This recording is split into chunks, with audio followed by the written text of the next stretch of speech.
ಎಷ್ಟು 420 431.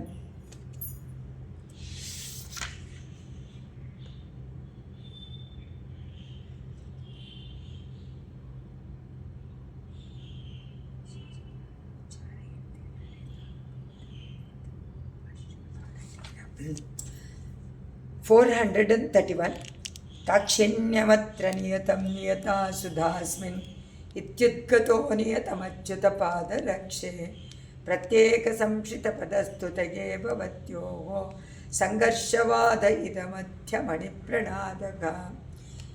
ಹಿಂದೇನೂ ಒಂದು ಶ್ಲೋಕದಲ್ಲಿ ಸ್ವಾಮಿ ದೇಶಿಕರು ನಾದ ಪದ್ಧತಿಯಲ್ಲಿ ಇಬ್ಬರಿಗೂ ಜಗಳ ಅಂತ ಹೇಳಿದರು. ಕಲಹ ಆಯಿತಾ, ಕಲಹ ಮಾಡ್ತಾ ಇದ್ದೀರಾ, ನಾ ಜಾಸ್ತಿನಾ ನೀ ಜಾಸ್ತಿನಾ ಅಂತ. ಅದರಲ್ಲಿ ನಿನಗೆ ತ್ರಿವಿಕ್ರಮನಿಗೆ 2 ಪಾದ ಸಿಕ್ತು, ನನಗೆ ಒಂದೇ ಪಾದ ಸಿಕ್ತಲ್ಲ ಅಂತ ಅಲ್ಲಿ ಒಂದು ಕಲಹ. ಈ ಶ್ಲೋಕದಲ್ಲೂ ಕೂಡ ಅದೇ ತರಹನೇ ಒಂದು ವಿಷಯವನ್ನು ತಗೊಂಡಿದ್ದಾರೆ ಸ್ವಾಮಿ ದೇಶಿಕರು.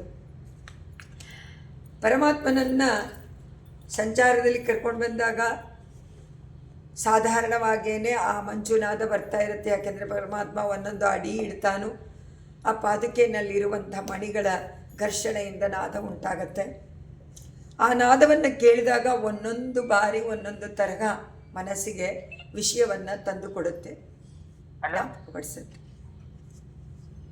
ಹಲೋ, ಹಾಂ, ಕೇಳಿಸ್ತಾ ಇರಲಿಲ್ಲ, ಸಾರಿ ಅಮ್ಮ. ಇವಾಗ ಕೇಳಿಸ್ತಾ ಇದೆ. ಅದರಿಂದ ಇದರಲ್ಲಿ ಅವ್ರು ಏನು ಹೇಳ್ತಾರೆ, ಅಮ್ಮ ಪಾದುಕೆ ನಿನ್ನ ಧ್ವನಿ ಕೇಳಿದಾಗ ನೀವು ಒಬ್ಬೊಬ್ಬರೂ ದೇವರ ಅಡಿಯನ್ನು ನೋಡಿಬಿಟ್ಟು ಸ್ತೋತ್ರ ರೂಪದಲ್ಲಿ ಈ ಅಡಿ ಜಾಸ್ತಿ ಆ ಅಡಿ ಜಾಸ್ತಿ ಅಂತ. ಅವಳು ಹೇಳ್ತಾಳೆ ನಾ ಮುಂದೆ ಹೋಗ್ತೀನಿ, ಇವಳು ಹೇಳ್ತಾಳೆ ನಾ ಮುಂದೆ ಹೋಗ್ತೀನಿ. ಅಡಿ ಇಟ್ಟರೆ ತಾನೇ ಮುಂದೆ ಹೋಗೋಕ್ಕಾಗತ್ತೆ. ನಾ ಮುಂದೆ ತಾ ಮುಂದೆ ಅಂತ ಜಗಳ ಮಾಡ್ಕೊಂಡು ಕೂತ್ಕೊಂಡ್ರೆ ಅಲ್ಲೇ ಇರಬೇಕಲ್ಲ, ನಡೆಯೋಕ್ಕಾಗತ್ತೆ, ಆಗಲ್ಲ. 431 ದಾಕ್ಷಿಣ್ಯಮತ್ರ ನಿಯತಂ ನಿಯತಾ ಸುಧಾಸ್ಮಿನ್. ಅದಕ್ಕೆ 1 ಅಡಿ ಮೇಲೂ ಅಂತ ಹೇಳಿದ್ರೆ ಇಲ್ಲ ಈ ಅಡಿನೇ ತುಂಬ ಜಾಸ್ತಿ ಆದದ್ದು ಅಂತ. ಅದಕ್ಕೋಸ್ಕರ ಇಲ್ಲಿ ಇವ್ರು ಹೇಳ್ತಾರೆ ಜಗಳ ಮಾಡ್ತಾ ಇದ್ದೀರೋ ಅಂತ ಅನಿಸುತ್ತೆ. ಆದರೆ ಆ ನಾದ ಏನಂತೆ, ಜಗಳ ಇಲ್ಲ. ಒಂದು ಪಾದ ಬಲಗಾಲಿನಲ್ಲಿ ದಾಕ್ಷಿಣ್ಯ ಇದೆ, ಇನ್ನೊಂದು ಪಾದದಲ್ಲಿ ಅಮೃತ ಇದೆ. 1 ಅಡಿ ದಾಕ್ಷಿಣ್ಯ, 1 ಅಡಿ ಅಮೃತ. ಸೊ ಇಬ್ರಿಗೂ ಯಾಕೆ ಜಗಳ ಬರಬೇಕು? ಆದರೆ ನೀವು ಜಗಳ ಆಡ್ತಾ ಇದ್ದೀರಾ, ನೀನು ಹೆಚ್ಚು ನಾನು ಹೆಚ್ಚು ಅನ್ನುವಂತೆ ಇದರಲ್ಲಿ ಹೇಳ್ತಾರೆ. ಅಚ್ಯುತ ಪಾದ ರಕ್ಷೆ, ಅಚ್ಯುತನ ಪಾದವನ್ನು ರಕ್ಷಣೆ ಮಾಡುವಂಥ ಪಾದುಕಾದೇವಿಯೇ. ಭವತ್ಯೋಗೋ ಮಧ್ಯಮಣಿ ಪ್ರಣಾದಗ, ನಿನ್ನ ಗರ್ಭದಲ್ಲಿ ಹುದುಗಿಸಿಕೊಟ್ಟಿರುವಂತಹ ರತ್ನಗಳ ಘರ್ಷಣೆಯ ನಾದ ನಿಮ್ಮಿಬ್ಬರ ಪ್ರಣಾದಗ ಅಂದರೆ ಧ್ವನಿಗಳು. ಅಚ್ಯುತನ ಪಾದವನ್ನು ರಕ್ಷಣೆ ಮಾಡುವಂಥ ಪಾದುಕಾದೇವಿಗೆ ನಿನ್ನ ನಾದ, ಆ ನಾದದ ಧ್ವನಿ ಪ್ರತ್ಯೇಕ ಸುಶ್ರಿತ ಪದ ಸ್ತುತಯೇ, ಒಬ್ಬೊಬ್ಬರಿಂದಲೂ ಸ್ತೋತ್ರ ಮಾಡಲ್ಪಡುತ್ತಲ್ವ. ಆ ಅಡಿಗಳ ಸ್ತೋತ್ರದ ಪ್ರಕಾರವಾಗಿ ಅತ್ರ ಈ ಬಲಗಾಲಿನಲ್ಲಿ ದಾಕ್ಷಿಣ್ಯಂ, ಬಲಗಾಲಿನಲ್ಲಿ ದಾಕ್ಷಿಣ್ಯ ಅನ್ನುವಂತಹ ಗುಣ ಇದೆ. ಅಸ್ಮಿನ್ ಆಮೇಲೆ ಅಥವಾ ಸಾಮರ್ಥ್ಯ ಅಂತ ಕೊಟ್ಟಿದ್ದಾರೆ. ನಿಯತಂ ಅಸ್ಮಿನ್, ಎಡಗಾಲಿನಲ್ಲಿ ಸುಧಾ ಅಮೃತ. ಒಂದರಲ್ಲಿ ದಾಕ್ಷಿಣ್ಯ ಇದೆ, ಇನ್ನೊಂದರಲ್ಲಿ ಅಮೃತ ಇದೆ. ನಿಯತಾ ತಪ್ಪದೆ ಇದ್ದೇ ಇದೆ. ಇತಿ ನಿಯತಂ ಉದ್ಗತಕ, ತಪ್ಪದೇ ಹೇಳ್ತಾ ಇದ್ದಾರಂತೆ. ಒಂದರಲ್ಲಿ ದಾಕ್ಷಿಣ್ಯ ಇದೆ, ಇನ್ನೊಂದರಲ್ಲಿ ಅಮೃತ ಇದೆ. ಅದರಿಂದ ಜಗಳ ಯಾಕೆ? ಜಗಳ ಮಾಡಿದಂತೆ ಕೇಳಿಸತ್ತೆ, ಆದರೆ ಜಗಳ ಇಲ್ಲ. ಇಬ್ಬರಿಗೂ ಒಂದು ಪದವಿ ಇದೆ. ಸೊ ಒಂದು ಪಾದ ಇನ್ನೊಂದು ಪಾದ ಅಂತ ಹೇಳಿ 2 ಪಾದಗಳನ್ನು, ಇದು ದ್ವಂದ್ವ ಪದ್ಧತಿನಲ್ಲಿ ಪೂರ್ತಿ ಇದನ್ನೇ ತಗೊಂಡಿದ್ದಾರೆ ವಿಷಯ. ಆದರೆ ಇಲ್ಲಿ ಆ ನಾದವನ್ನು ತಗೊಂಡು ಇಬ್ಬರು ಘರ್ಷಣೆ ಮಾಡ್ತಾ ಇದ್ದಾರೆ. ಮಣಿ ಘರ್ಷಣೆಯಿಂದ ನಾದ, ಆದರೆ ಇವ್ರಿಗನ್ಸುತ್ತೆ ಈ ಪಾದಕ್ಕೂ ಆ ಪಾದಕ್ಕೂ ಇದು ಇದೆ ಕಲಹ. ಆ ಕಲಹವನ್ನು ತಗೊಂಡು ಇಲ್ಲಿ ಬಲಗಾಲಿನಲ್ಲಿ ದಾಕ್ಷಿಣ್ಯ ಇದೆ, ಎಡಗಾಲಿನಲ್ಲಿ ಅಮೃತ ಇರುತ್ತದೆ. ಯಾವಾಗಲೂ ನಿಯತ, ಅದು ಒಂದು ಸತಿನೂ ಕಡಿಮೆ ಆಗೋದಿಲ್ಲ. ಪರಮಾತ್ಮನ ಗುಣ ಕಡಿಮೆ ಆಗೋಕ್ಕಾಗತ್ತಾ? ಅವನ ರಸ ಕಡಿಮೆ ಆಗೋಕ್ಕಾಗತ್ತಾ? ಯಾವುದು ಆ ಷಾಡ್ಗುಣ್ಯ ಪರಿಪೂರ್ಣನಾದ ಭಗವಂತನ ಯಾವ ಒಂದು ಗುಣವೂ ಅದಕ್ಕೆ ಚ್ಯುತಿ ಇಲ್ಲ, ಅದಕ್ಕೆ ಅಚ್ಯುತ. ಕೈ ಬಿಡದೇ ಇರುವಂಥವನು, ಕೈ ಬಿಡದೇ ಇರೋದಕ್ಕೆ ಕಾರಣ ಅವನಿಗಿರುವಂಥ ಷಾಡ್ಗುಣ್ಯ ಪರಿಪೂರ್ಣತೆ. ಆ ಪರಿಪೂರ್ಣತೆ ಪಾದುಕೆಗೆ ಉಂಟಲ್ಲ. ಅದರಿಂದ ಪಾದುಕೆ ಎರಡು ಇರೋದ್ರಿಂದ ಎರಡು ಗುಣಗಳನ್ನು ಹೇಳಿಬಿಟ್ಟು ನಾನೂ ಜಾಸ್ತಿ ನೀನೂ ಜಾಸ್ತಿ ಅಂತ ಹೇಳ್ಕೊ, ಕಲಹ ಇಲ್ಲದೆ ಒಪ್ಕೊಂಡ್ಬಿಡ್ಬೇಕು. ಯಾಕೆಂದರೆ ಅದು ಇದ್ದೇ ಇರುತ್ತೆ. ಅನ್ಯೋನ್ಯ ಭಾವ ಅದು ಇದ್ರೇ ಸ್ವಾರಸ್ಯ, ಇಲ್ಲ ಅಂದರೆ ಕಲಹ. ಸೊ ಈ ನಾದವನ್ನು ಯಾವ ರೀತಿ ಅರ್ಥ ಮಾಡ್ಕೊಳ್ತೀಯೋ ಆ ರೀತಿಯಾಗಿ ಅದು ವಿಷಯವನ್ನು ತಿಳಿಸಿಕೊಡುತ್ತೆ ಅಂತಾರೆ. ಈಗ ಆಳ್ವಾರ್ ಸೂಕ್ತಿಗಳು ಕೆಲವು ವೇಳೆ ಲೀಲಾವಿಭೂತಿ ಮೇಲೆ ಅಂತ ಹೇಳುತ್ತೆ. ಈಗ ಆಳ್ವಾರ್ ಏನು ಮಾಡ್ತಾರೆ, ಅವರ ಮನಸ್ಸಿನ ಒಂದು ನೆಲೆ ದೆಸೆ, ಆ ದೆಸೆಯಲ್ಲಿ ಜ್ಞಾನ ದೆಸೆ ಪ್ರೇಮ ದೆಸೆ ಉಂಟು ಆಳ್ವಾರ್ಗಳಿಗೆ. ಪರಮಾತ್ಮನನ್ನು ಅನುಭವಿಸ್ಬೇಕಾದ್ರೆ ಜ್ಞಾನ ದೆಸೆಯಲ್ಲಿ ನಿತ್ಯ ವಿಭೂತಿ, ಅವನೇ ಉತ್ಕೃಷ್ಟನಾದವನು, ಅವನೇ ಸರ್ವಸ್ವ ಅಂತ ಹೇಳಿ ಸ್ತೋತ್ರ ಮಾಡ್ತಾರೆ. ಪ್ರೇಮ ದೆಸೆ ಬಂದಾಗ ಅವನನ್ನು ನಾವು ರಕ್ಷಣೆ ಮಾಡಬೇಕು.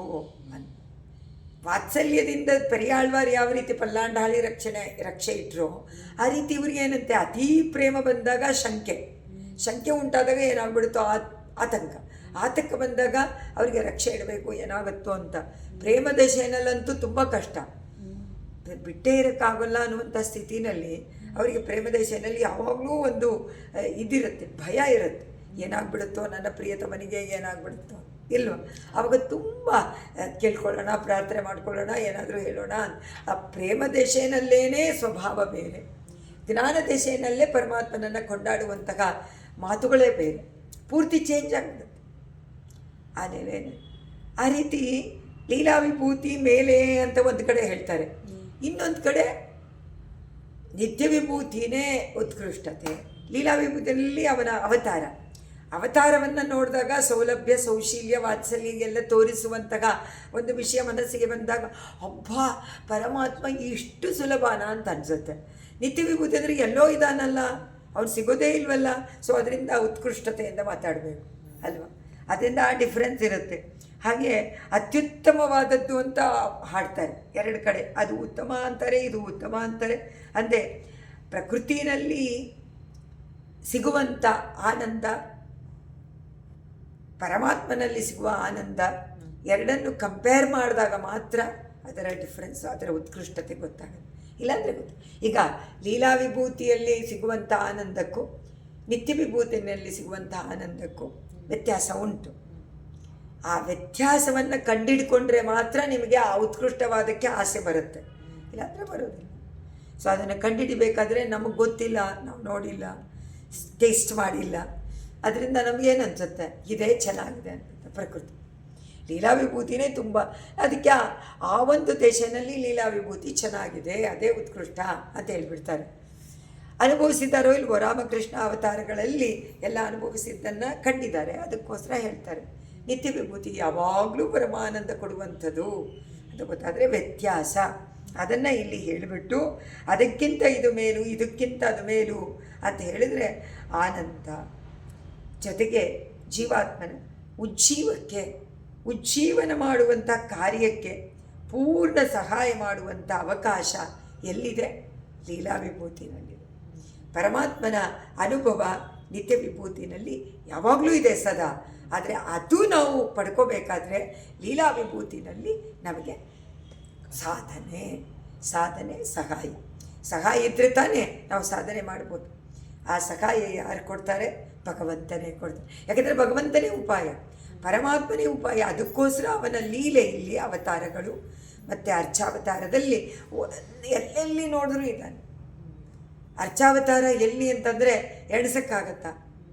ಎಷ್ಟು ದೇವಸ್ಥಾನಗಳಿದೆ, ಬೆಂಗಳೂರಲ್ಲೇ ತೊಗೊಂಡ್ರೇ ಎಷ್ಟು ದೇವಸ್ಥಾನಗಳಿದೆ, ಎಷ್ಟು ಪರಮಾತ್ಮನ ಪ್ರತಿಷ್ಠೆ ಆಗಿದೆ, ಎಂತೆಂತಹ ಅನುಭವಗಳು ಉಂಟಾಗ್ತಾ ಇದೆ ಅಲ್ವಾ. ಒಂದೊಂದು ಜಾಗದಲ್ಲೂ ಅರ್ಚಾಮೂರ್ತಿಯಲ್ಲಿ ಮನೆಗಳಲ್ಲೂ ವಿಗ್ರಹಗಳನ್ನು ಇಟ್ಕೊಂಡು, ಸಾಲಿಗ್ರಾಮ ಮೂರ್ತಿಗಳನ್ನು ಇಟ್ಕೊಂಡು ಪರಮಾತ್ಮನನ್ನು ಆರಾಧನೆ ಮಾಡ್ತಾ, ಭಗವತ್ ಪೂಜೆಯನ್ನು ಮಾಡ್ತಾ, ಭಕ್ತಿಯಿಂದ ಶ್ರದ್ಧೆಯಿಂದ ಎಷ್ಟು ಎಷ್ಟು ಜನ ಅದರಲ್ಲಿ ಮುಳುಗಿದಾರಲ್ವ. ನಾವು ಎಲ್ಲರೂ ಮನೆಗೆ ಹೋಗಿ ನೋಡೋಕ್ಕಾಗಲ್ಲ, ಎಲ್ಲರನ್ನೂ ನೋಡೋಕ್ಕಾಗಲ್ಲ. ಎಲ್ಲಿ ನೋಡ್ತೀವೋ ಅಲ್ಲಿ ಮಾತ್ರ ಕಂಡಿಟ್ಕೊಳ್ತೀವಿ. ನಾವು ಇಲ್ವೇ ಇಲ್ವಾ ಅಂದ್ಬಿಡಿ. ಕಲಿಯುಗ ಬಂದ್ಬಿಡ್ತು ಅಂತೀವಿ. ಸ್ವಾಮಿ ನಮ್ಮಾಳ್ವಾರು ಕಂಡುಕೊಂಡ್ರು. ಅವ್ರು ಹೇಳಿದ್ರು ಕಲಿಯುಗಮ್ ಇಲ್ವೇ ಇಲ್ಲ ಅಂದ್ಬಿಟ್ರಲ್ಲ. ಕಲಿಯುಗಮ್ ಒಂಡ್ರು ಮಿನ್ರಿಕ್ಕೆ ಅಂದ್ಬಿಟ್ರು. ಕಲಿಯುಗಮ್ ಕೆಡುಂ ಕಂಡುಕೊಂಡು ಮೀನ್. ಯಾವಾಗ ನಮ್ಮ ಆಚಾರ್ಯರು ಭಗವದ್ ರಾಮಾನುಜರು ಜಗದಾಚಾರ್ಯರು ಬಂದು ಅವತಾರ ಮಾಡ್ತಾರೋ ಅದಾದ ಮೇಲೆ ಕಲಿಯುಗ ಇಲ್ಲ ಅಂದರು. ಆದರೆ ಯಾರೂ ಆಶ್ರಯಿಸ್ತಾರೆ, ಎಲ್ಲರೂ ಆಶ್ರಯಿಸಿಬಿಟ್ರೆ ಕಲಿಯುಗ ಇಲ್ಲ. ಆದರೆ ಎಲ್ಲರೂ ಆಶ್ರಯಿಸಿರಲ್ಲ, ಅದಕ್ಕೋಸ್ಕರ ಆಚಾರ್ಯರುಗಳು ಕಷ್ಟಪಡ್ತಾರೆ. ಸೊ ಇಲ್ಲಿ ಡಿಫ್ರೆನ್ಸ್. ಅದಕ್ಕೆ ಒಂದು ಜಾಸ್ತಿ ಇನ್ನೊಂದು ಜಾಸ್ತಿ. ಇತ್ಯುದ್ಗತೋ ನಿಯತಮಚ್ಯುತ ಪಾದರಕ್ಷೆ ಪ್ರತ್ಯೇಕ ಸಂಶಿತ ಪದ ಸ್ತುತಯೇ ಭವತ್ಯೋಗೋ ಸಂಘರ್ಷವಾದ ಇವ ಮಧ್ಯಮಣಿ ಪ್ರಣಾದಕ.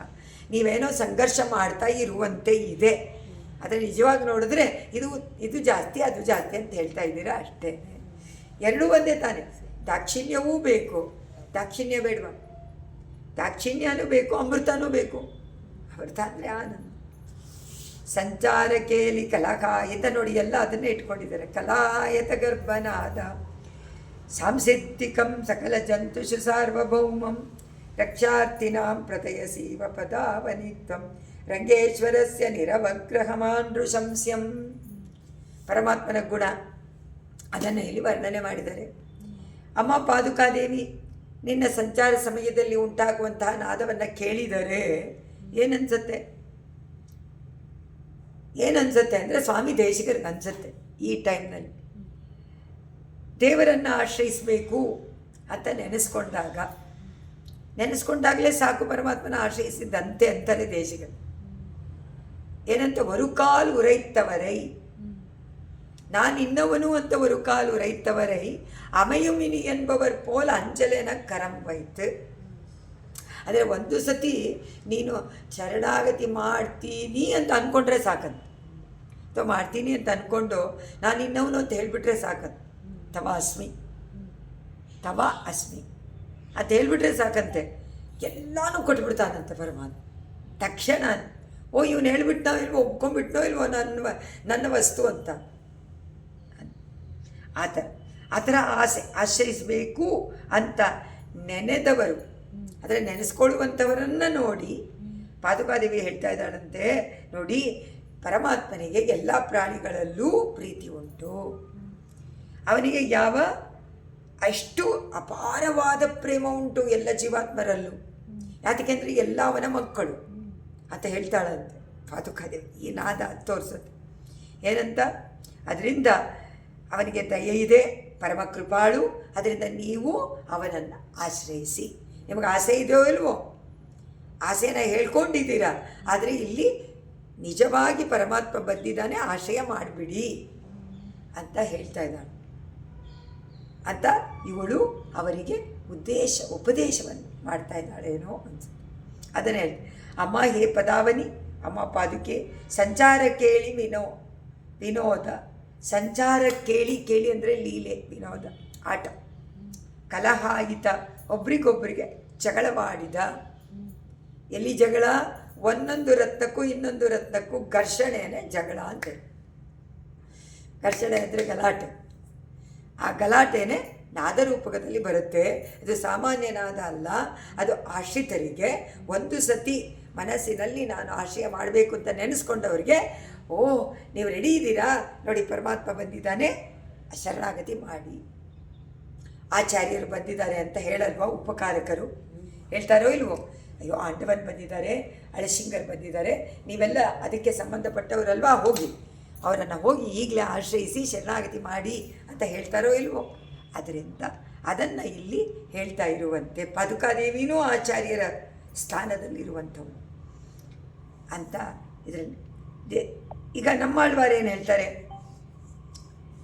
ಪರಮಾತ್ಮ ಎಲ್ಲ ಚೇತನರಿಗೂ ಸರ್ವ ಬಂಧು, ಬೇರೆ ಒಬ್ಬ ಬಂಧು ಇಲ್ಲ. ಮಾತಾಪಿತಾ, ಸುಹೃತ್, ಸ್ನೇಹಿತ, ಎಲ್ಲ ಥರ ಬಂಧುತ್ವವನ್ನು ಪರಮಾತ್ಮನಲ್ಲಿ ನಾವು ಇಟ್ಕೊಂಡ್ರೆ ತುಂಬ ಸುಲಭ. ಬೇರೆ ಬಂಧುಗಳನ್ನೆಲ್ಲ ಬಿಟ್ಬಿಡ್ಬೋದು. ಅವರೆಲ್ಲ ಯಾರು? ಅವರನ್ನು ಹೇಳ್ತಾರಲ್ಲ, ಅವರನ್ನು ಆಭಾಸ ಬಂಧುಗಳು ಅಂತ. ಆಭಾಸ ಮದ್ದುಗಳನ್ನು ಬಿಟ್ಬಿಡ್ಬೇಕಂತೆ. ಯಾಕೆಂದರೆ ಒಂದ್ಸತಿ ತುಂಬ ಪ್ರೀತಿಯಿಂದ ಇರ್ತಾರೆ, ಇನ್ನೊಂದ್ಸತಿ ನೀನು ಯಾರು ಅಂತ ಕೇಳ್ತಾರೆ. ಅದೇ ಪರಮಾತ್ಮ ಹಾಗೆ ಕೇಳೋದು. ಅವನು ನಮ್ಮನ್ನು ನಿಗ್ರಹ ಮಾಡ್ದ ಅಂತ ನಾವು ಹೇಳ್ತೀವಿ, ತಪ್ಪು. ಅವನು ಅನುಗ್ರಹ ಮಾಡೋಕ್ಕೋಸ್ಕರನೇ ನಿಗ್ರಹ ಮಾಡ್ತಾನೆ ವಿನಃ ಅವನು ಯಾವತ್ತೂ ತನ್ನ ಮಕ್ಕಳನ್ನು ಹೇಗಾದರೂ ಮಾಡಿ ಉದ್ಧಾರ ಮಾಡಬೇಕು ಅಂತ ಪ್ರಯತ್ನ ಪಡ್ತಾನೆ, ಕಷ್ಟಪಡ್ತಾ ಇದ್ದಾನೆ, ಪಟ್ಟು ಪಡ್ತಾನೆ ಮುಂದಕ್ಕೆ. ಯಾಕೆಂದರೆ ಎಲ್ಲರೂ ಹೋಗಬೇಕಂತೆ. ಕಡೆಯ ಒಂದು ಚೇತನ ಮುಕ್ತಿ ಪಡೋವರೆಗೂ ಪರಮಾತ್ಮ ಲೀಲೆ ಮಾಡ್ತಾರೆ. ಈ ಲೀಲೆ ಯಾತಕ್ಕೋಸ್ಕರ? ಅವನ ಪ್ರಯೋಜನಕ್ಕಲ್ಲ. ಯಾರ ಪ್ರಯೋಜನಕ್ಕೆ? ಕೋಟಿ ಕೋಟಿ ಜೀವಾತ್ಮಗಳ ಉದ್ಧಾರಕ್ಕೋಸ್ಕರವಾಗಿ ಇವನ ಲೀಲಾ ವಿಭೂತಿ. ಇಲ್ಲಾಂದರೆ ಇವನಿಗೆ ಈ ಬೇಟೆ ಆಡೋದು ಬೇಕಾಗಿಲ್ಲ. ಬೇಟೆ ಆಡೋದು ವಿಹಾರ ಅಂದರೆ ಏನು? ತನ್ನ ಸಂತೋಷ. ಆದರೆ ಇದು ತನ್ನ ಸಂತೋಷಕ್ಕಲ್ಲ. ಅವರು ಕಷ್ಟಪಡ್ತಾ ಇದ್ದಾನೆ, ದುಃಖ ಪಡ್ತಾ ಇದ್ದಾನೆ, ಮಕ್ಕಳೆಲ್ಲ ದುಃಖದಲ್ಲಿದ್ದಾರಲ್ಲ, ಹೇಗಾದರೂ ಮಾಡಿ ಅವರಿಗೆ ಸಹಾಯ ಮಾಡಬೇಕಲ್ಲ.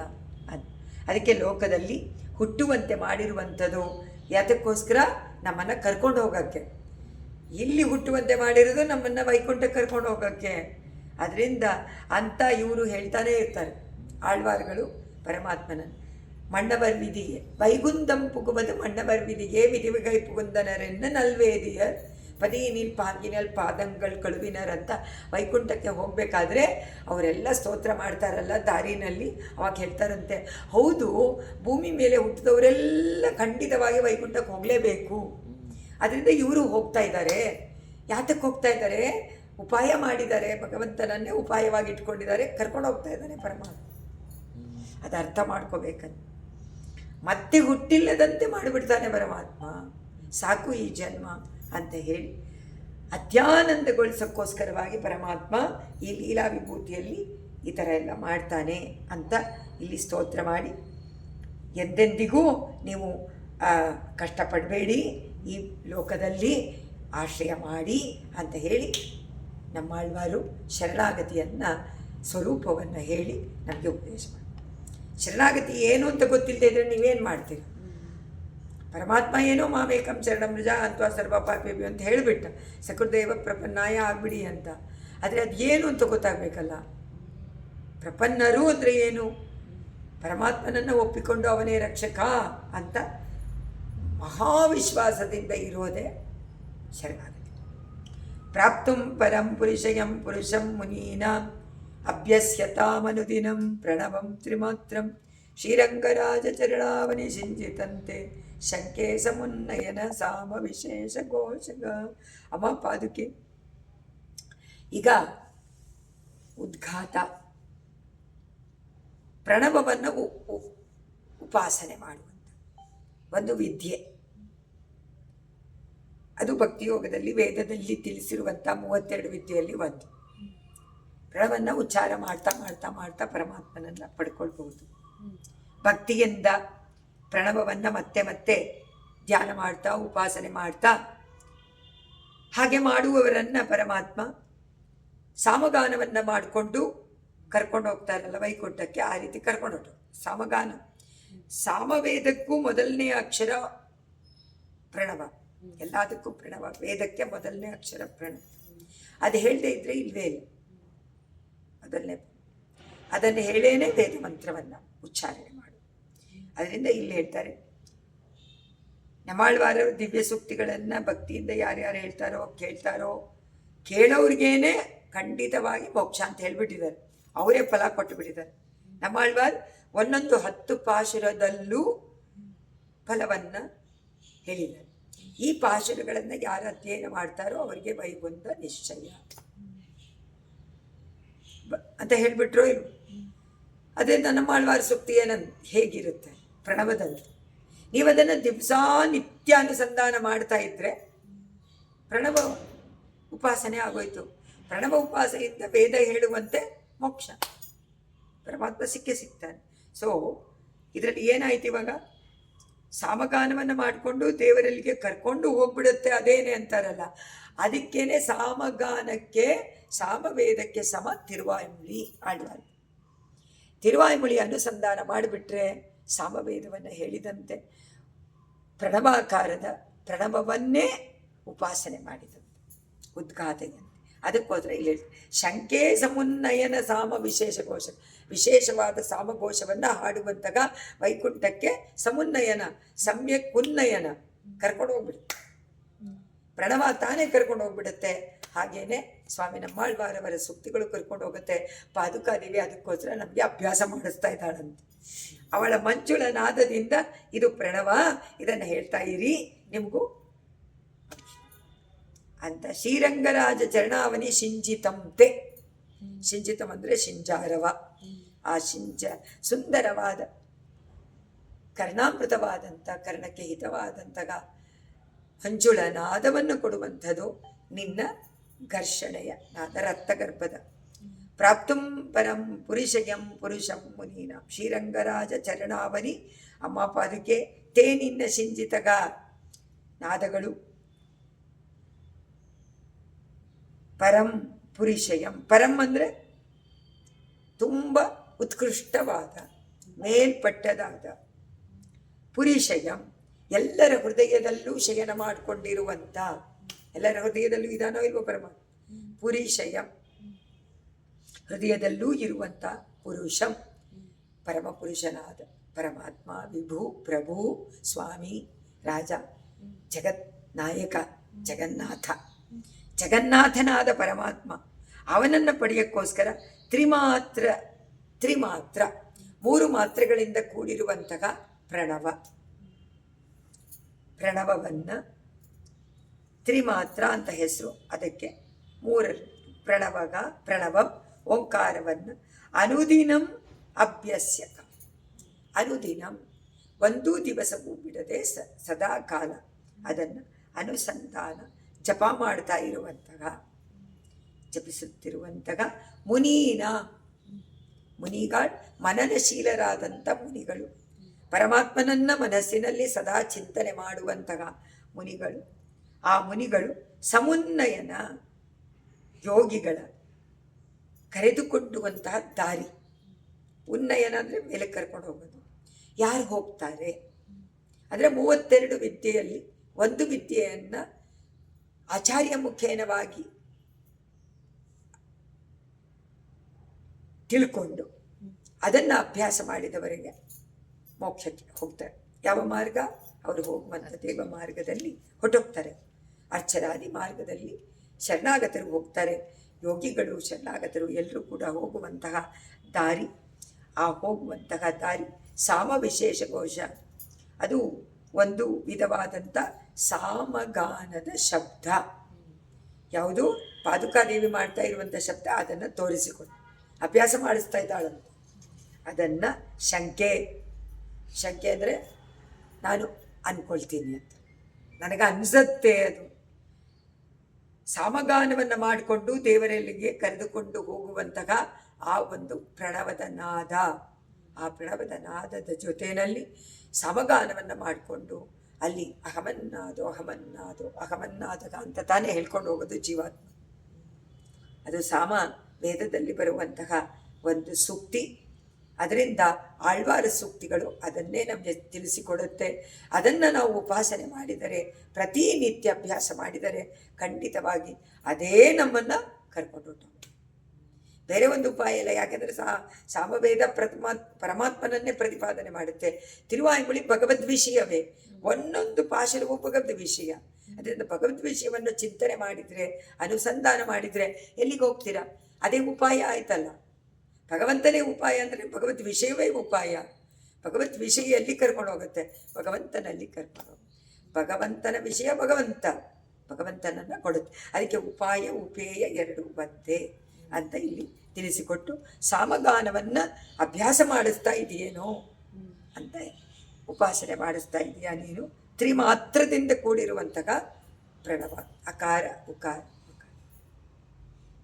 ನಿತ್ಯಂ ಸಮಾಹಿತ ದಿಯಾಂ ಉಪದರ್ಶಯಂತಿ ನಾಗೇಶಯಂ ಕಿಮಪಿ ಧಾಮ ನಿಜೋರ್ಧ್ವಭಾಗ್ಯೆ ಹೃತ್ಕರ್ಣಿಕಾಮನುಗತಾಮಣಿಪಾದುಕೆ ತ್ವಂ ಮಂಜುಸ್ವನಾ ಸ್ಫುರಸಿ ವಾಗ್ಭ್ರಮರೀ ಪರೇವ ಭ್ರಮರಗಳು ಅದರಂತೆ. ಭ್ರಮರ ಏನು ಮಾಡುತ್ತೆ? ಭ್ರಮರ ಝಂಕಾರ ಮಾಡ್ತಾ ಹೋಗ್ತಾ ಇರುತ್ತೆ.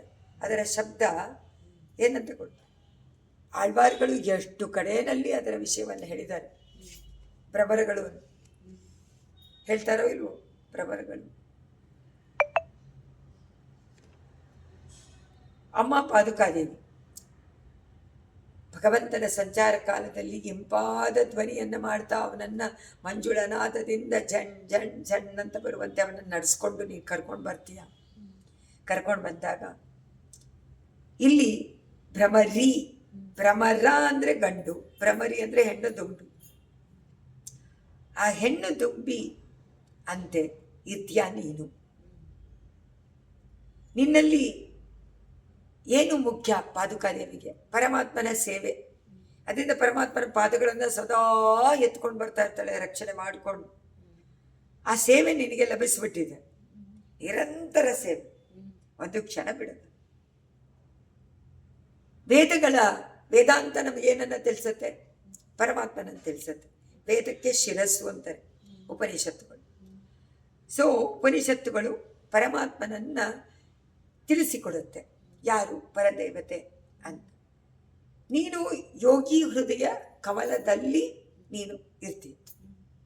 ಪರಮಾತ್ಮನನ್ನು ಯಾವಾಗಲೂ ಸೇವೆ ಮಾಡ್ತೀಯ, ಯೋಗಿಯ ಹೃದಯದಲ್ಲಿ ಯಾವಾಗಲೂ ವಾಸ ಮಾಡ್ತಾ ಇರ್ತೀಯ. ಅಂತಹ ನಿನ್ನ ಮೇಲೆ ನಾಗಪರ್ಯಂಕ ಆದಿಶೇಷ, ಆದಿಶೇಷನ ಮೇಲೆ ಶೇಷಿಯಾದ ಪರಮಾತ್ಮ, ಶೇಷಶಾಯಿಯಾದ ಭಗವಂತನನ್ನು ಯಾವಾಗಲೂ ತೋರಿಸಿಕೊಡ್ತೀಯ. ಯೋಗಿ ಹೃದಯದಲ್ಲಿರುವಂತಹ ಶೇಷಶಾಯಿಯಾದ ಭಗವಂತನನ್ನು ನೀನು ತೋರಿಸಿಕೊಡ್ತೀಯ. ಹೃದಯ ಕಮಲದಲ್ಲಿ ವಾಸ ಮಾಡ್ತಾ ನಿನ್ನ ಮೇಲೆ ಇರುವಂತಹ ಪರಮಾತ್ಮ ನಾಗಶಯನದಲ್ಲಿ, ನಾಗಪರ್ಯಂಕದಲ್ಲಿ ಮಲಗಿಕೊಂಡಿರುವಂತಹ ತೇಜಸ್ವಿಯಾದಂತಹ ಆ ಶೇಷಶಾಯಿಯಾದ ಭಗವಂತನನ್ನು ನೀನು ತೋರಿಸಿಕೊಡ್ತೀಯ ಅಮ್ಮ. ಎಂತಹ ಪ್ರಭಾವ ನಿನ್ನದು ಅಂತ. ಅದರಿಂದ ಧ್ಯಾನ ಮಾಡುವಂಥವರು, ಯೋಗ ಮಾಡುವಂಥವರು, ಹೃದಯದಲ್ಲಿ ಪರಮಾತ್ಮನನ್ನು ಕಾಣುವಂಥವರು ಯಾರು ಅಂತಂದರು? ಅವರು ಯೋಗಿಗಳು. ಯೋಗಿಗಳು ಅಂದರೆ ಏನು? ಮುನಿಗಳು ಅಂದರೆ ಮನನಶೀಲರು, ತಪಸ್ಸುಗಳು ಅಂದರೆ ತಾಪದಿಂದ ಪರಮಾತ್ಮನ ತಪಸ್ಸು ಮಾಡಿ ಮಾಡಿ ಮಾಡಿ ಅದು ಮಾಡುವುದು. ಹಾಗಾದರೆ ಯೋಗಿಗಳು ಯಾರು? ಯೋಗಾಭ್ಯಾಸ ಮಾಡುವಂಥವ್ರು. ಯೋಗ ಅಂತಂದರೆ ಅದೃಷ್ಟವಾದ ಲಾಭ. ಅದೃಷ್ಟ ಲಾಭ ಈಸ್ ಯೋಗ. ಅದರಿಂದ ಅದೃಷ್ಟ ಲಾಭ ಯಾವುದು? ಪರಮಾತ್ಮ. ಅವನ ಅದೃಷ್ಟ. ಅವನು ಸಿಗಬೇಕಾದ್ರೆ ಯೋಗ ಮಾಡಬೇಕು. ಎಲ್ಲವೂ ಯೋಗ ಆಗಿಬಿಡುತ್ತೆ. ನೀವು ಸುಮ್ಮನೆ ಮಾಡಿದರೆ ಕರ್ಮ ಆಗತ್ತೆ, ಪರಮಾತ್ಮನಿಗೋಸ್ಕರ ಮಾಡಿದರೆ ಕರ್ಮಯೋಗವಾಗತ್ತೆ. ಎಲ್ಲವನ್ನು ಬಿಟ್ಟು ತ್ಯಾಗ ಮಾಡಿಬಿಟ್ರೆ ಯೋಗ ಆಗತ್ತೆ. ನಿನಗೋಸ್ಕರ ಮಾಡಿಕೊಂಡ್ರೆ ಬರೀ ಕರ್ಮವಾಗತ್ತೆ. ಬರೀ ಜ್ಞಾನ ಸಂಪಾದನೆ ನಾನು ಮಾಡ್ಕೊಳ್ತೀನಿ ಅಂತ ಮಾಡಿದರೆ ಬರೀ ಜ್ಞಾನ ಆಗತ್ತೆ. ಯೋಗ ಆಗಬೇಕಾದ್ರೆ ಯೋಗ ಆಗಬೇಕಾದ್ರೆ ಅದೃಷ್ಟ ಫಲ ಬೇಕಲ್ಲ. ಅದೃಷ್ಟ ಫಲ ನಾನು ಜ್ಞಾನಿ, ನಾನು ವಿದ್ವಾಂಸ ಅಂದ್ಕೊಂಡು ನನಗೆ ಸಿಗತ್ತೆ, ನಾನು ಮಾಡ್ತಾ ಇದ್ದೇನೆ ಅಂತ ಮಾಡಿದ್ರೆ ಸಿಗತ್ತಾ? ಇಲ್ಲ. ಅದೃಷ್ಟ ಫಲ ಸಿಗಬೇಕಾದ್ರೆ, ಯೋಗವಾಗಬೇಕಾದ್ರೆ ಪರಮಾತ್ಮನ ಆಗಲೇ, ಪರಮಾತ್ಮನ ಸಂತೋಷ ಅವನಿಗೋಸ್ಕರ ಅಂತ ಮಾಡಬೇಕು. ಯಾವ ಮಾರ್ಗವೂ ಅಷ್ಟೇ, ಯಾವ ಮಾರ್ಗದಲ್ಲೂ ಫಲಾಪೇಕ್ಷೆ ಇಲ್ಲದೆ ಮಾಡಿದರೆ ಅದು ಯೋಗವಾಗುತ್ತೆ. ಇಲ್ಲ ಅಂದರೆ ಬರೀ ಕರ್ಮ, ಬರೀ ಜ್ಞಾನ, ಬರೀ ಭಕ್ತಿ. ಅದು ಪರಮ ಭಕ್ತಿ ಲೆವೆಲ್ಗೆ ಹೋಗ್ಬೇಕಂತ. ಪರಮ ಭಕ್ತಿ ಲೆವೆಲ್ಗೆ ಹೋಗಬೇಕಾದ್ರೆ ನಾಯಕಿ ಆಗಬೇಕು. ನಾಯಕಿ ಆದರೆ ಮಾತ್ರ ಹೋಗುತ್ತೆ ಸರ್. ಅದಕ್ಕೆ ಅವರೇನು ಅನುಗ್ರಹದಿಂದ, ಅದಕ್ಕೋಸ್ಕರ ಪರಮಾತ್ಮನ ಅನುಗ್ರಹದಿಂದಲೇ ಪರಮಾತ್ಮ ಸಿಗ್ತಾನೆ. ಅದರಿಂದ ನಮ್ಮಾಳ್ವಾರರ ಪಾಶುರದ ಅನುಗ್ರಹದಿಂದಲೇ ನಮಗೆ ಪರಮಾತ್ಮ ಸಿಗ್ತದೆ. ಅವರೇ ಸಿಗೋದು. ಆಳ್ವಾರ್ ಸಿಕ್ಕಿದ್ರೆ ಸಾಕು. ಆಳ್ವಾರ್ ಸಿಕ್ಕಿದ್ರೆ ಆಚಾರ್ಯರು ಸಿಕ್ತಾನೆ. ಅವರ ಪಾಶುರಗಳೇ ಅವರನ್ನು ನಮಗೆ ಕೊಡಿಸುತ್ತೆ. ಈಗ ಉಪಾಯ ಅರ್ಥ ಆಗಬೇಕಾದ್ರೆ ಇಷ್ಟೇ. ಆಳ್ವಾರ ಸೂಕ್ತಿಗಳನ್ನು ನಾವು ಪ್ರತಿನಿತ್ಯ ಶ್ರದ್ಧೆಯಿಂದ ಅನುಸಂಧಾನ ಮಾಡಿದರೆ ನಮ್ಮ ಆಳ್ವಾರರ ಅನುಗ್ರಹ ಸಿಕ್ಕೇ ಸಿಗುತ್ತೆ. ಹೇಗೆ ಭಗವಂತನನ್ನು ಶ್ರದ್ಧೆಯಿಂದ, ಭಕ್ತಿಯಿಂದ ಉಪಾಸನೆ ಮಾಡಿದರೆ ಅವನೇ ಸಿಗ್ತಾನಲ್ಲ, ಅದೇ ಥರ. ಅದಕ್ಕೆ ಅವರು ಅದನ್ನೇ ಹೇಳ್ತಾರೆ. ಅದನ್ನು ನೀನು ತಿಳಿಸಿಕೊಡ್ತಾ ಇದೆಯಾ ನಿನ್ನ ಶಬ್ದದಿಂದ. ನಾದಕ್ಕೆ ಮಾನೇಶು ದಾನವರಿಪೋರ್ ಮಣಿಪಾದರಕ್ಷೇ ತ್ವಾಮಾಶ್ರಿತೇಷು ನಿಗಮೇಶ್ವವದೀರಿತೇಷು ಮಂಜುಸ್ವನೈಹಿ ವದಸಿ ಮೈವಮಿತೀವ ಮಾತಗ ವೇಲಾಂ ಲಿಲಂಕ ಈಶತೋ ಮನು ಜಾನ್ವಿರೋದ್ಧಂ. ಅಮ್ಮ ಪಾದುಕಾದೇವಿ, ನಿನ್ನ ನಾದ, ನಿನ್ನ ಧ್ವನಿಯನ್ನು ಕೇಳಿದರೆ ಅಥವಾ ಓಹೋ ನಾದ ಬರ್ತಾ ಇದೆ ಅಂತ ತಿಳ್ಕೊಂಡ್ರೆ ಕೆಲವರು ನಿನ್ನನ್ನು ಆಶ್ರಯಿಸಿಕೊಂಡಿರುವಂತಹ ವೇದಗಳನ್ನು, ದಿವ್ಯ ಪ್ರಬಂಧಗಳನ್ನು ಅಲಕ್ಷ್ಯ ಮಾಡ್ತಾರೆ. ಯಾಕಂದರೆ ಉತ್ಸವದಲ್ಲಿ ಎರಡೇ ಮುಖ್ಯ. ಮೊದಲನೇದು ಓಲಗ ನಾದ, ಮಂಜುಳ ನಾದ. ಅದು ಖಂಡಿತ ಮೊದಲೇ ಪಾದುಕಾದೇವಿ 18 ವಾದ್ಯಗಳ ಘೋಷವನ್ನು ತಾನೇ ಮಾಡ್ತಾಳೆ, ಅದಕ್ಕಿಂತ ಉತ್ಕೃಷ್ಟವಾದ ಘೋಷ. ಆದರೆ ಎರಡು ತುಂಬ ಮುಖ್ಯ. ಒಂದು ಮುಂದುಗಡೆ ದಿವ್ಯ ಪ್ರಬಂಧದ ಘೋಷ, ಹಿಂದುಗಡೆ ಸಂಸ್ಕೃತ ವೇದದ ಘೋಷ. ಎರಡೂ ಮಾಡ್ಕೊಂಡು ತಾನೇ ಬರ್ತಾರೆ. ಅದೆರಡೂ ಮುಖ್ಯ, ಅದನ್ನೇ ಹೇಳ್ತಾರೆ. ಅದು ತುಂಬ ಮುಖ್ಯವಾದದ್ದು ಧ್ವನಿಯನ್ನು ನೋಡಿದ್ರೆ. ಆದರೆ ಈ ಎರಡನ್ನು ಕೆಲವರು ಉಪೇಕ್ಷೆ ಮಾಡ್ತಾರೆ. ಇದೇನಿದು, ಏನೋ ಹೇಳ್ಕೊಂಡು ಬರ್ತಾನೆ ಇರ್ತಾರಲ್ಲ ಅಂತ. ಯಾಕೆ ಕುಣಿದಾಡ್ತಾ ಇಲ್ಲ, ಯಾಕೆ ಭಜನೆ ಮಾಡ್ತಾ ಇಲ್ಲ ಅಂತೆಲ್ಲ ಎಲ್ಲಾನು ಬೇಕಲ್ಲ, ಅವರು ಅದನ್ನು ನೋಡೋದಿಲ್ಲ. ಕೆಲವರು ಅಲಕ್ಷ್ಯ ಮಾಡ್ತಾರೆ. ಅವರನ್ನು ನೋಡಿ ಇವಾಗ ಅದನ್ನು ನೋಡಿದ್ರೆ ಪಾದುಕಾದೇವಿಗೆ ಏನಾಗಬೇಕು? ಕೋಪ ಬರಬೇಕು. ಇವರೇನು ಈ ಥರ ಹೇಳ್ತಾ ಇದ್ದಾರಲ್ಲ, ಈ ಥರ ಅಯ್ಯೋ ಅಂತಾರಲ್ಲ ಅಂತ ಕೋಪ ಬರಬೇಕು. ಆದರೆ ಕೋಪ ಮಾಡ್ಕೊಳ್ಳೋದ್ವಂತ ದಯೆಯಿಂದ, ಕೃಪೆಯಿಂದ ಕೋಪಿಸಿಕೊಳ್ಳದೆ ಹಾಗೆ ಮಾಡಬಾರ್ದು, ಮಕ್ಕಳಿಗೆ ಹೇಳೋದು. ನೋಡಿ, ಹಾಗೆ ಮಾಡಬೇಡಿ. ಎರಡೂ ತುಂಬ ಮುಖ್ಯ. ದಿವ್ಯ ಪ್ರಬಂಧನೂ ಮುಖ್ಯ, ಸಂಸ್ಕೃತ ವೇದಾನೂ ಮುಖ್ಯ. ಎರಡೂ ಭಗವದ್ ವಿಷಯ. ಅದು ಪರ ತತ್ವವಾದ ಆ ಪರಮಾತ್ಮನನ್ನು ತಿಳಿಸಿಕೊಡುತ್ತೆ. ಸ್ವಾಮಿ ನಮ್ಮ ಆಳ್ವಾರು ಮತ್ತೆ ಬೇರೆ ಆಳ್ವಾರುಗಳು, ಅವರ ಅವಯವಗಳಾದಂತಹ ಆಳ್ವಾರುಗಳು ಪರಮಾತ್ಮನನ್ನೇ ನೋಡಿ ಅನುಭವಿಸಿ ತೋರಿಸಿಕೊಡ್ತಾರೆ. ಇಂಥವನು ಪರಮಾತ್ಮ ಅಂತ. ಅದರಿಂದ ಎರಡೂ ಬೇಕು. ವೇದ, ಸಂಸ್ಕೃತ ವೇದ ಇನ್ನೂ ಹುಡುಕ್ತಾ ಇದೆ ಪರಮಾತ್ಮನನ್ನು ಸಂಪೂರ್ಣವಾಗಿ ಸ್ತೋತ್ರ ಮಾಡೋಕ್ಕೆ. ಆಳ್ವಾರ್ಗಳು ಸಾಕ್ಷಾತ್ಕಾರ ಮಾಡಿಕೊಂಡು ನೋಡಿ ಗಾನ ಮಾಡ್ತಾ ಇದ್ದಾರೆ, ಆನಂದದಿಂದ ಅನುಭವಿಸ್ಕೊಂಡು ಹೋಗ್ತಾ ಇದ್ದಾರೆ. ಅದರಿಂದ ಎರಡನ್ನು ಅಲಕ್ಷ್ಯ ಮಾಡಬೇಡಿ. ಎರಡನ್ನೂ ನೀವು ಪ್ರೀತಿಯಿಂದ, ಶ್ರದ್ಧೆಯಿಂದ ಹಾಗೆ ಮಾಡಬೇಡಿ.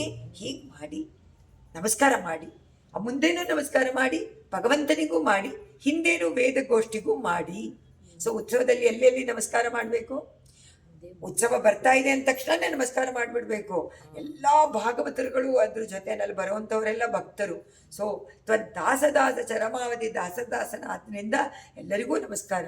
ಆದರೆ ಪರ್ಟಿಕ್ಯುಲರ್ ಆಗಿ ಮುಂದೆ ಬಂದ ತಕ್ಷಣ ದಿವ್ಯ ಪ್ರಬಂಧ ಗೋಷ್ಠಿಗೆ ನಮಸ್ಕಾರ, ಆಮೇಲೆ ಪರಮಾತ್ಮನಿಗೆ ನಮಸ್ಕಾರ, ಆಮೇಲೆ ಹಿಂದೆ ಬರುವಂಥ ಅವರಿಗೂ ನಮಸ್ಕಾರ. ಆದರೆ ಮುಂದೆ ನಮಸ್ಕಾರ ಮಾಡಿಬಿಟ್ರೆ ಎಲ್ರಿಗೂ ಆಗತ್ತೆ. ಆದರೆ ನಿಮಗೆ ಸಮಾಧಾನ ಯಾವಾಗ ಆಗತ್ತೆ? ನೀವು ನಿರ್ಲಕ್ಷ್ಯ ಮಾಡ್ತಾ ಇಲ್ಲ ಇಬ್ಬರನ್ನು ಅನ್ನೋದಕ್ಕೆ ತೋರಿಸಿಕೊಡೋಕೆ ಏನು ಮಾಡಬೇಕು? ಅದೇ ಪಾದುಕಾದೇವಿ ಹೇಳ್ಕೊಡ್ತಾರೆ. ಪಾದುಕಾದೇವಿ ಅಲಕ್ಷ್ಯ ಮಾಡಬೇಡಿ, ಮುಂದೇನೂ ನಮಸ್ಕಾರ ಮಾಡಿ, ಹಿಂದೆನೂ ನಮಸ್ಕಾರ ಮಾಡಿ ಅಂತ ಹೇಳ್ಕೊಡ್ತಾ ಇದ್ದಾಳಂತ. ಅವಳ ನಾದ ತಿಳಿಸಿಕೊಡುತ್ತೆ. ಆದರೆ ನೋಡಿದ್ದಾರೆ ಕೆಲವರನ್ನು ಸ್ವಾಮಿ ದೇಶಿಕರು ಉತ್ಸವದಲ್ಲಿ ನೋಡಿಬಿಟ್ಟು, ಅಯ್ಯೋ ಇವ್ರು ಈ ಥರ ಮಾಡ್ತಾರಲ್ಲ ಅಂತ ಹೇಳಿ ಉಪದೇಶ ಮಾಡ್ತಾ ಇರುವಂತೆ. ಮಾನೇಶ ದಾನವರಿಪೋವೋ ಮಣಿಪಾದ ರಕ್ಷೆ. ದಾನವರಿಪೋ ಮಣಿಪಾದ ರಕ್ಷೆ, ರಾಕ್ಷಸರಿಗೆ ಅಸುರರಿಗೆ ರಿಪುವಾದಂತಹ ಪರಮಾತ್ಮನ ಪಾದವನ್ನು ರಕ್ಷಣೆ ಮಾಡುವಂಥ ಮಣಿಪಾದುಕೆಯೇ. ತ್ವಾಂ ಆಶ್ರಿತೇಶು ನಿಗಮೇಶ್ವವದೀರಿತೇಶು ತ್ವಾಂ ಆಶ್ರಿತೇಶು, ನಿನ್ನನ್ನು ಆಶ್ರಯ ಮಾಡಿರುವಂತಹ ಅವರಿಗೆ ಗೊತ್ತು, ಅವರು ನಿರ್ಲಕ್ಷ್ಯ ಮಾಡೋದಿಲ್ಲ, ಅಲಕ್ಷ್ಯ ಮಾಡೋದಿಲ್ಲ. ಆದರೆ ಎರಡನ್ನೂ ನಿಗಮೇಶು ಅವಧೀರಿತೇಶು ಮಂಜಸ್ವನೈಹಿ ವದಸಿ ಮಾಯೇವ ಮಿತಿ. ಆ ಥರ ಮಾಡಬೇಡಿ. ಮಾ ಅಂದರೆ ಬೇಡ, ಆ ಥರ ಮಾಡಬೇಡಿ, ಅಲಕ್ಷ್ಯ ಮಾಡಬೇಡಿ ಅಂತ. ಮಾತಗ ನೀನು ತಾಯಿ ಅಲ್ವಾ, ಬಹಳ ದಯಪೂರ್ವಕವಾಗಿ ದಯಾದೇವಿಯಾಗಿ ವೇಲಾಂ ಲಿಲಂಗ ಯಶಿತೋ ಮನುಜಾನ್ ಇರೋದು. ಮನುಷ್ಯರು ಯಾರ್ಯಾರು ಆ ಥರ ಅಲಕ್ಷ್ಯ ಮಾಡ್ತಾರೋ ಅವರಿಗೆ ಮಾ ಬೇಡ ಅಂತ ನಿಧಾನಕ್ಕೆ ಕೃಪೆಯಿಂದ ದಯೆಯಿಂದ ಹೇಳಿಕೊಡ್ತಾಳೆ. ಮಾಡಬೇಡಿ, ಮರ್ಯಾದೆಯನ್ನು ಕೊಡಿ. ಅಂದರೆ ಎಷ್ಟು ಮರ್ಯಾದೆ ಕೊಡಬೇಕು ಅನ್ನೋದು ದೇಶಿಕರ ಮನಸ್ಸಿನಲ್ಲಿದೆ. ಕೊಡ್ತಾ ಇಲ್ಲ ಅನ್ನೋದು ಇಲ್ಲೇ. ಆಗಿನ ಕಾಲದಲ್ಲೇನೆ ಬೇಡ ಅಂತ ಹೇಳ್ತಾರೆ. ಎಲ್ಲಿ ರಂಗನಾಥನ ಆಸ್ಥಾನದಲ್ಲಿ ದೇಶಿಕರ ಕಾಲದಲ್ಲಿ ಯಾತಕ್ಕೆ ದಿವ್ಯ ಪ್ರಬಂಧ ಎಲ್ಲ ಹೇಳಬೇಕು?